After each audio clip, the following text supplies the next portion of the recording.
The Six Wives of Henry VIII. Part 1. Henry VIII is one of the most famous kings in English history. He is renowned for his voracious appetites for food, wine, power, and women. During his 38-year reign, he went through 6 wives, and for them triggered seismic changes in the religious and political landscape of the nation.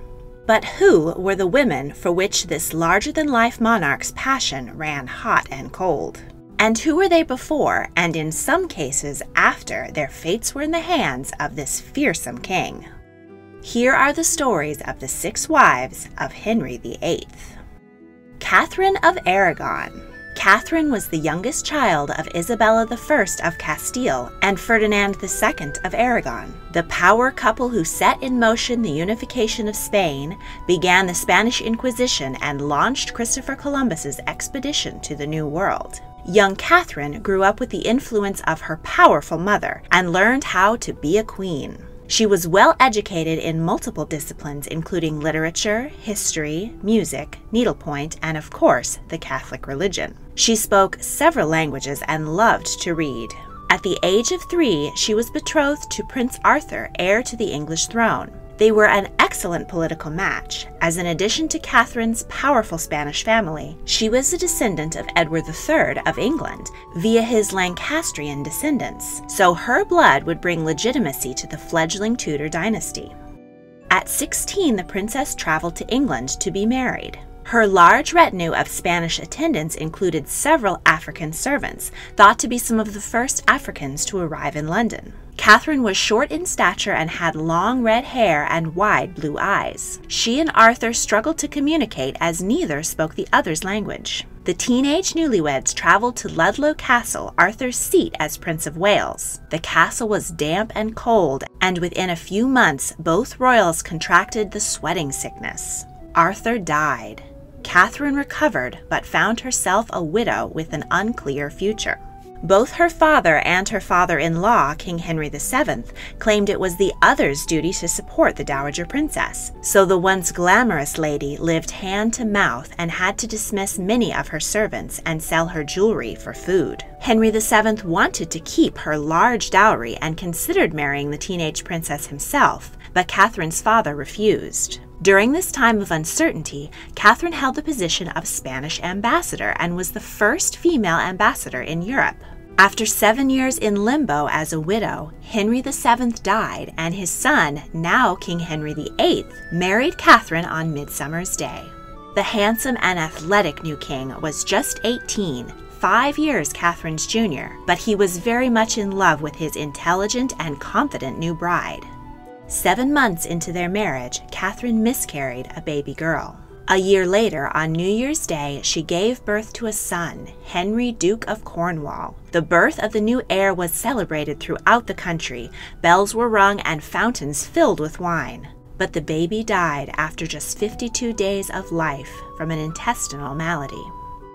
In 1513, Henry appointed Catherine regent while he went to war in France. During her regency, King James IV of Scotland invaded northern England, and Catherine, heavily pregnant, rode north in full armor at the head of the army. She gave a stirring speech and won the Battle of Flodden Field, defeating the Scots. King James was killed in battle, and Catherine sent Henry his blood-soaked coat as a trophy.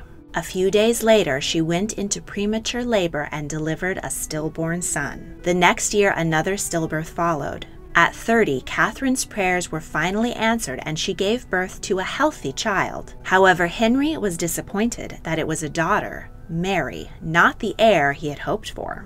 Catherine made pilgrimage to pray for a healthy son, but her 6th and 7th pregnancies also ended tragically. As time passed, Catherine focused on the prospects of her one living child, Mary, and encouraged her education. The Queen donated to several colleges and made educating women fashionable in England. But Henry still felt that a male heir was essential for cementing his fledgling dynasty. The last time a woman had attempted to rule England, Matilda, some 400 years earlier, she lost the throne in civil war. During Catherine's many grievous pregnancies, Henry philandered to his heart's content, with numerous ladies fathering at least one illegitimate son, Henry Fitzroy. After 16 years of marriage, Catherine entered menopause, and Henry transferred his dynastic ambitions to a certain lady-in-waiting, Anne Boleyn. It was suggested to Catherine that she quietly retire to a nunnery to make room for Anne, but the queen refused. Henry obsessed over a biblical passage from Leviticus which stated that it was a sin to marry your brother's widow, and that such a couple would be childless. He pled with Pope Clement VII for an annulment, but the Pope was under siege from the Holy Roman Emperor Charles V, who happened to be Catherine's nephew. Catherine asked that the legality of their marriage be tried in a public court, during which she proclaimed to everyone that her marriage to Prince Arthur had never been consummated and was therefore unlawful. This embarrassed and infuriated Henry, and the Pope declined to dissolve the marriage. So Henry used the Protestant movement to make himself head of the new Church of England. He dissolved the monasteries and enriched himself by looting their wealth, much to the horror of the devout Catherine. In 1531, Catherine was exiled from court and her rooms were given to Anne. In her banishment, she confined herself to a single room, leaving only for Mass. She wore a hair shirt and fasted continuously. Henry forbade Catherine and their daughter Mary to see each other, but sympathetic servants secreted letters between the two. Henry offered mother and daughter better accommodations and permission to see each other if they would acknowledge Anne as queen and denounce Mary's legitimacy and claim to the throne. Both refused. Catherine went to her death calling herself the king's one true wife. She died at the age of 50. Her post-mortem revealed a black growth on her heart, which launched rumors that Anne had had her predecessor poisoned. Anne and Henry both wore yellow when they received the news of Catherine's death, which was seen as a vulgar insult to the late queen. However, medical historians believe that the heart's discoloration was actually a sign of cancer. Henry did not attend the funeral of his first wife, and he forbade their daughter Mary from mourning her mother. Anne Boleyn. Anne was the daughter of Thomas Boleyn, Earl of Wiltshire, and Lady Elizabeth Howard. Her father was a talented diplomat and was sent to the Holy Roman Empire as ambassador. There he so impressed the emperor's daughter, Margaret of Austria, that she offered the 12-year-old Anne a position as lady-in-waiting. Anne traveled to the Netherlands to attend Margaret, who ruled there as regent. Margaret said that Anne was so presentable and so pleasant considering her youthful age. Later, Anne was sent to France to attend first Henry VIII's sister Mary, Queen of France, and then Queen Claude of France.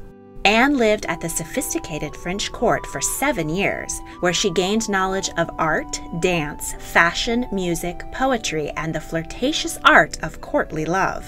Anne's older sister Mary was also at the French court, where she conducted affairs with several men, including King Francis I.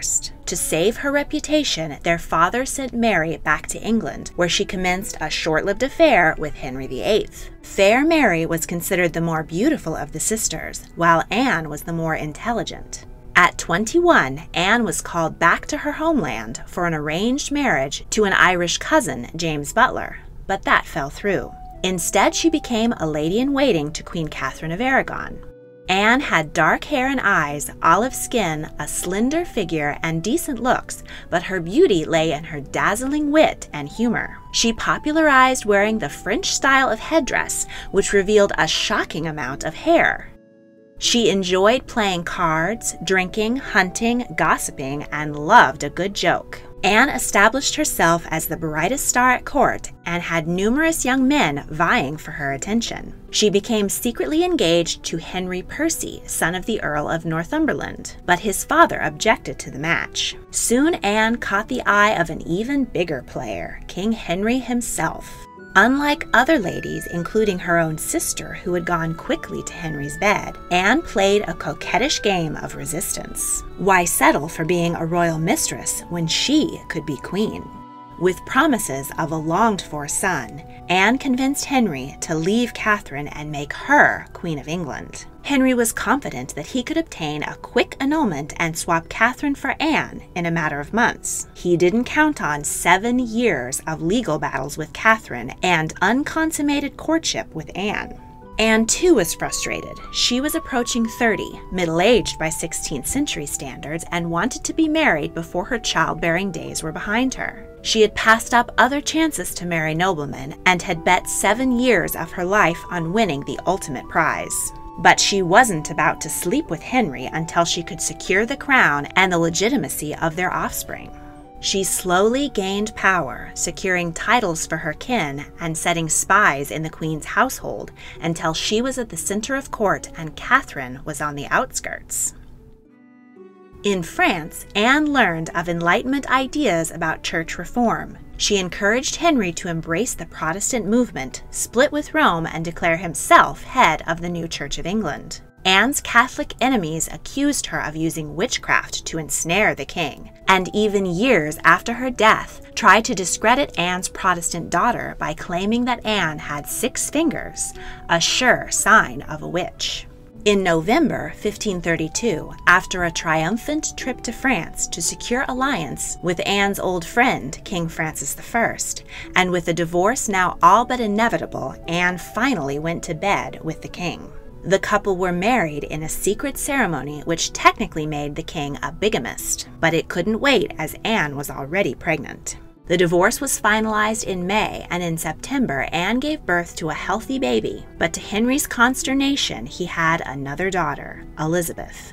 The couple were happy and very much in love for the next 2 years, secure in the hopes that other children of the male persuasion would follow.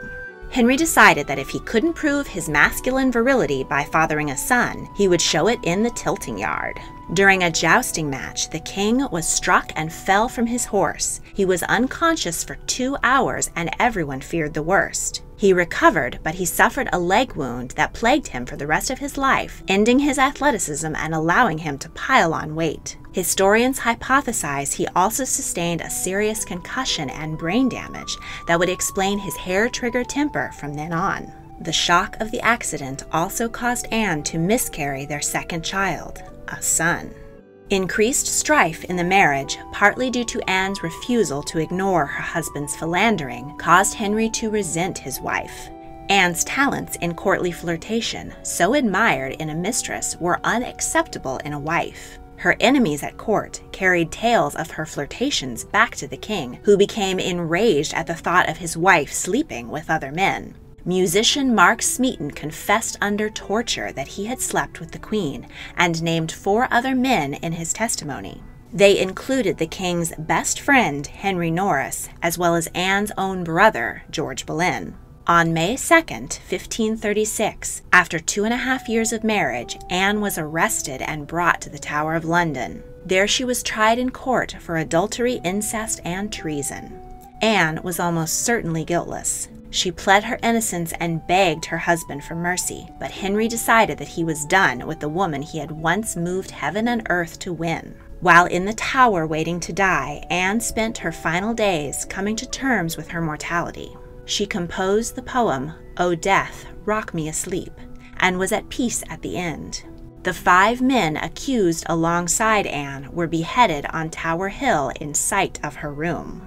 2 days later, she was brought to Tower Hill. The punishment for her crimes was burning at the stake, but Henry, ever generous, commuted her sentence to beheading and hired an expert swordsman from France to do the job far more quickly and less painfully than the more clumsy axe.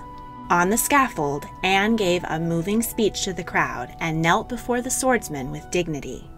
The fallen queen's body was placed in an arrow box, and she was buried in an unmarked grave in the Tower of London's chapel. Before Anne's body was cold, Henry was on to wife number 3. Jane Seymour. Jane was the daughter of Knight Sir John Seymour and Margaret Wentworth. She was a proper English rose, and as such was far less educated than her more continental predecessors, Catherine and Anne. She could read and write a little, but was more expert at needlework and household management. She served as a lady-in-waiting to Queen Catherine, whom she loved dearly, and later to Queen Anne. In February 1536, a few months before Queen Anne's arrest, Henry took notice of the beautiful and fair Lady Jane. Henry sent Jane a letter summoning her to the royal bed, but she returned it unopened, responding that she wished to make an honorable marriage. Jane's virtue further stirred the king's desire. Contrary to the witty and seductive Anne, Jane was gentle, meek, and chaste. She came from a large family, a sure sign that she could produce a large brood of sons for the king. The day after Anne's execution, Henry and Jane were betrothed, and they were married 10 days after that. However, Henry was forced to postpone her public coronation because of outbreaks of the plague in London. He may have also wanted to see results from this marriage in the form of a bouncing baby boy before he granted Jane this honor. As queen, Jane was strict, conservative, and rather less fun than Anne had been. Music and entertainment at court were greatly reduced, and Jane banned the French fashions Anne had introduced. She took the motto, "Bound to obey and serve," and lived by it. She only involved herself in politics once, to beg the king for mercy for the rebels of the Pilgrimage of Grace. Henry reminded his wife of the fate of her predecessor when she meddled in his affairs, and Jane never spoke up again. Jane had great love for Catherine of Aragon, and she convinced Henry to invite Mary, his daughter by Catherine, back to court. Jane was particularly close to her stepdaughter, and her sympathy for the late Queen Catherine, always much more popular than Queen Anne, endeared Jane to the common people. But while Henry regained a daughter, he lost his only living son, the illegitimate Henry Fitzroy, who died at 17 from tuberculosis. Henry was in despair and doubted that he would ever father a son to survive him. But in early 1537, Jane became pregnant and spent the summer in confinement, protecting the fragile life of what she and Henry fervently hoped would be the coveted male heir. In September, after 3 nights of labor due to the baby being in the breech position, Jane delivered Henry's fondest wish, a healthy son. Weeks later, the baby prince was baptized in grand style, but his mother was not present. She was ill due to an infection contracted during the difficult childbirth and fading by the day. At the end of October, Jane died. She was 29 years old and had been queen for just 17 months. She was the only one of Henry's wives to receive a royal funeral. Henry wore black for 3 months following his beloved wife's death. In the second episode, we'll meet wives 4 through 6, a foreign princess, a teenage queen bee, and an outspoken authoress. Stay tuned. If you enjoyed this video, please consider supporting me on Patreon and help me make more fascinating videos. Patrons get cool perks like exclusive content, mentions in videos, and can even request video topics. A link to my Patreon is in the description. Thank you for watching.